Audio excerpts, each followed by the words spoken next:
Good evening everyone, welcome to my YouTube channel. So I am here in our province with my family. Here's my mom and there's my stepdad, and the one who's taking video of me now is my sister. So we are here outside of our house because we're gonna wash our dishes.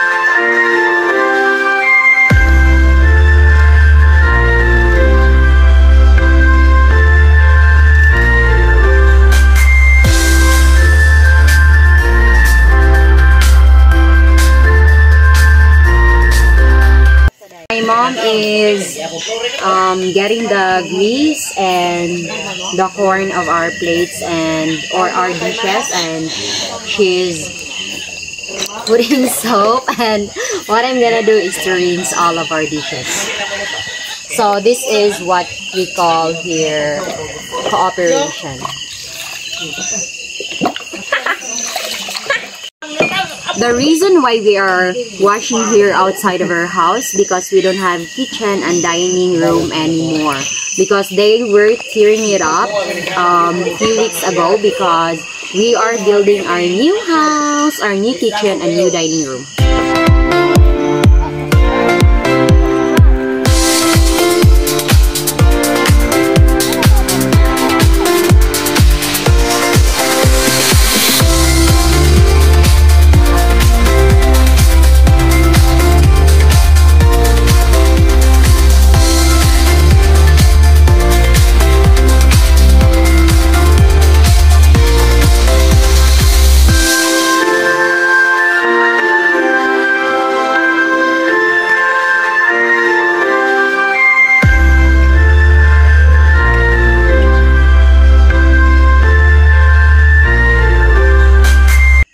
So we're done washing all our dishes, and here's the water. We're gonna save this, so we'll put buckets, each of the buckets that we have water, that we put water in it, because we don't have water here. We need to go to the river to get water, and it takes an hour for us to get there. So here's our dishes. I'm gonna take this inside our house. So let's go.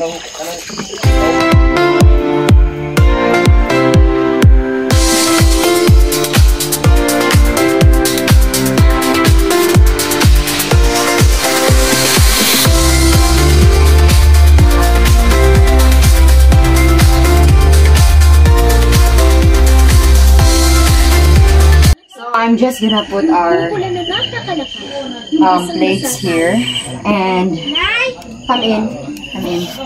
So this was our dining room here, and here was our kitchen, but they teared it up a few weeks ago because we're gonna build a new one, or a concrete one. So we're excited to share with you guys about how we build our house and the cost of building a house in our province. So that's all for today. Goodbye. Thank you for watching. Okay, that's my sister. She's my photographer, or my videographer. So that's all for today. Thank you so much. Bye.